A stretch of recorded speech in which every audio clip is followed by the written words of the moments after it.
이번 꿀팁은 우리 구독자님께서 알려주셨다. 수도꼭지에 치약을 뿌려 닦으면 반짝반짝 윤이 난다고 한다. 실제로 내가 군생활할 때 부대에 있는 철문과 변기를 치약으로 닦았던 좋지 않은 기억이 있다. 힘들어 죽을 뻔했지만 철문과 변기는 깨끗해지긴 했다.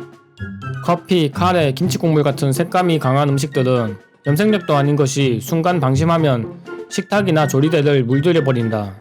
이렇게 물든 식탁은 행주로 닦아도 잘 지워지지 않는다. 침을 발라도 안 된다. 이럴 때 침 대신 치약을 발라 닦으면 깔끔하게 커피 자국도 지워버릴 수 있다. 물병을 오래 쓰면 쾌쾌한 물비린내 같은 것이 나게 된다. 수세미나 물병 씻는 솔로 씻어보려 해도 입구가 좁은 물병은 세척이 쉽지 않다. 이럴 때도 치약으로 해결할 수 있다. 물병에 치약을 조금 뿌리고 물을 넣은 후 미친듯이 흔들어주면 물비린내 뿐만 아니라 세균까지도 없애버릴 수 있다. 단 깨끗하게 헹궈내지 않으면 물비린내 대신에 치약 냄새가 날 수도 있다. 요리 초고수들은 이해하지 못하겠지만 요리 초보들은 요리를 하다보면 무조건 냄비나 후라이팬을 태워 먹는 경우가 있을 것이다. 보통은 철수세미에 세제를 뿌린 후 빡빡 문질러 씻겠지만 세제 대신에 치약을 사용하면 훨씬 더 수월하게 세척할 수 있다. 요리하다가 태워 먹은 후라이팬을 힘들게 씻고 돌아보면 음식물이 넘쳐서 엉망이 되어버린 가스레인지가 기다리고 있을 것이다.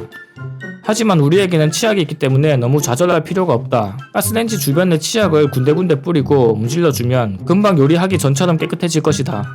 세상에서 가장 하기 싫은 청소가 있다면 그건 아마 화장실 변기 청소일 것이다. 하지만 이번 꿀팁으로 돈 한 푼 안 들이고 잠시나마 화장실 변기 청소에서 해방될 수 있다. 다 쓴 치약 튜브에 구멍만 숭숭 내서 변기 물통에 던져 놓으면 치약이 조금씩 나와 변기에 낀 때를 씻어줄 것이다.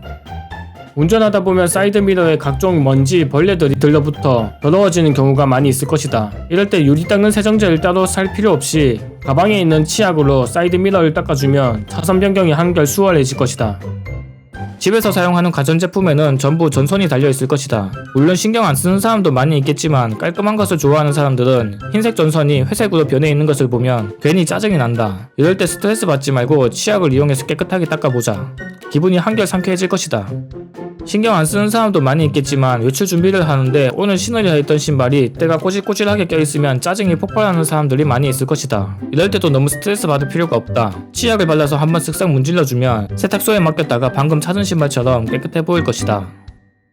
마지막 꿀팁은 치약이 좀 많이 필요하다. 만약에 명절 선물로 치약을 많이 받았다면 집에서 볼링도 칠 수 있다.